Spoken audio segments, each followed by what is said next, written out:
Hey, it's Soleil, and this is episode 172 of the Orange Pill Investor. And today I want to talk about how and when to roll a covered call. And the easy part is if the strike is still out of the money and you don't have very much value left in it. So, let's say I sold this covered call for 1400 and the price of MicroStrategy actually dropped to like 1200 or 1100, whatever. This bid ask right here would be very low. So that maybe there'd be like $100 left in this. So that means I collected 11 out of the $1,200 that I sold. And in that case, since I've got, it's Wednesday, I've got 50% left, time left, but I collected 90% of the profits. That would be a scenario where I would want to just close that. And if I decided to reopen another covered call, I would have to lower the strikes or go out farther. So instead of this July 12th, I could go out to July 19th. So that's the easy one. But the hard one is something like this in HUT. So I sold the 45 days to expiration covered call about 3 weeks ago, and HUT has since pumped. So I was expecting to maybe get 10% call away value, and I collected whatever, like 4% on this in premium, but that was going to be over 2 to 3 weeks. So that premium wasn't just for 1 week like when I do the weeklies. And so in this case, you want to figure out your extrinsic value. That's the amount that you still have to gain based on time. And the way you do that is to figure out the intrinsic value first and then subtract it. When you sell a covered call originally, it's out of the money, so there is no intrinsic value. So when I sold this whole $61 was all extrinsic. It was all going to evaporate due to time, and there's really no calculation to make there. But now that this is in the money, there's a nice little ITM right here. Tasty Trades little helping me out, letting me know that this covered call is in the money now. Since when a call is in the money, that means you can calculate the intrinsic value.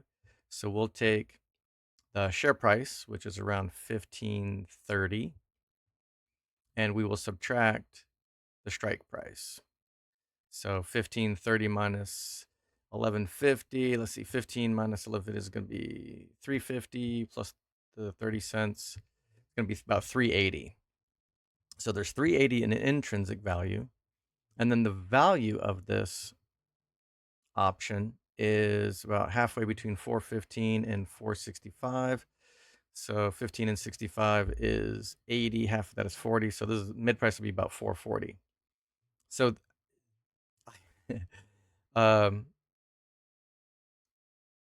440 minus the 380 is actually the same amount of extrinsic value as when I sold it. And that's probably because the Greeks change depending on, the price of something, implied volatility, all that good stuff. So I still have $60 worth of an extrinsic value that I can collect from this if I do nothing. So, and that's over 17 days to expiration. So that's fine for me, really. That's about 4%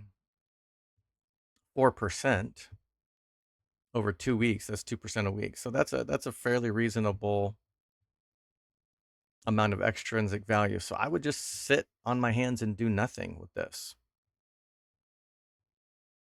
And then, if someone does decide to exercise it and call it away, then that's fine.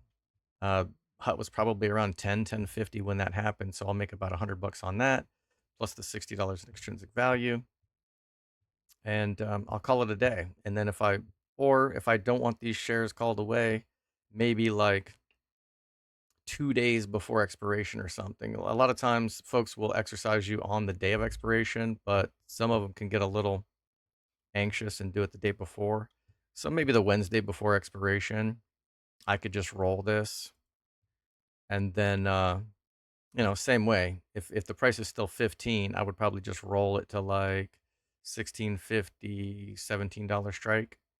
I would have to pay the difference, but that's really no different than if I close this and then I just wanted to start the wheel over and, sell a put, because I'd have to put up 1500 in collateral in order to sell this put and collect a bunch of premium or whatever for that. So, uh thanks for one of the guys I've been working with posed this question to me in a DM, and so I thought it would make a good video. And all right, be good, Joe.